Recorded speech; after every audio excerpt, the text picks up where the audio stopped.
Menjelang penutupan KKN Universitas Hindu Indonesia (UNHI) Denpasar, monitoring dan evaluasi atau MONEV telah dilakukan di Pura Kentelgumi, Kecamatan Banjarangkan, Kabupaten Kelungkung.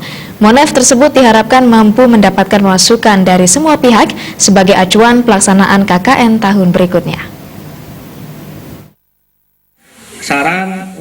Ketua Panitia KKN Ida Bagus Purwasideman mengatakan, monitoring dan evaluasi terhadap pelaksanaan KKN sudah berjalan sekitar 2 bulan. Monitoring dan evaluasi juga mengundang semua elemen, termasuk pihak cabang, kepolisian, dan perangkat desa di Kecamatan Banjarangkan. Pura Kentelgumi dipilih menjadi tempat monitoring dan evaluasi terkait dipilihnya Banjarangkan sebagai tempat KKN UNHI tahun 2018 ini. Hal ini juga dilakukan untuk mengenalkan kembali Pura Kentelgumi sebagai salah satu pura Dangkayangan yang dapat pula dipandang sebagai pura pusa bagi Pulau Bali. Ini kemudian untuk melihat berapa jauh program-program yang mereka lakukan di masing-masing program.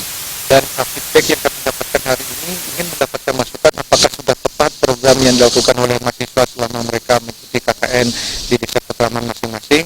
Dan ini menjadikan barometer evaluasi untuk kami apakah ada hal-hal yang sekiranya perlu kami perbaiki ke depan atau yang bisa dipertahankan, dan sedikit tidaknya ini menjadikan bahan kemudian memperbaiki apa yang kurang dari program ini. Bendesa Alit MADP Kecamatan Banjarangkan, Dewa Made Tirta mengatakan, KKN UNHI 2018 di Kecamatan Banjarangkan dinilai sangat membantu masyarakat desa di Kecamatan Banjarangkan Kelungkung dalam mewujudkan pura ber-PHBS. Nedonan mahasiswa sani ngemilatin KKN punika yukti-yukti nguwantu ring suang-suang desa pekraman sani wenten ring Kecamatan Banjarangkan. Ring Kecamatan Banjarangkan wenten plung dasa siki desa pekraman, maka sami pulih mahasiswa senistane 14 kantos 2 likur diri.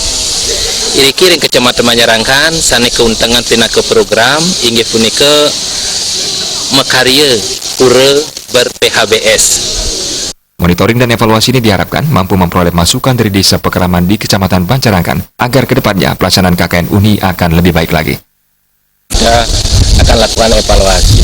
Tentu evaluasi ini bertujuan untuk mendapatkan feedback atau nanti masukan-masukan dari user, dalam hal ini adalah para perjuru baik desa adat, klien Banjar, klien dinas, serta di di pemangku kepentingan seperti tokoh-tokoh masyarakat yang ada di Kecamatan Banjarangkan di Kelungkung. Monitoring dan evaluasi KKN UNHI 2018 ini sekaligus dirangkaikan dengan penutupan KKN yang diikuti peserta KKN yang diawali dengan persembahyangan bersama. Tim Liputan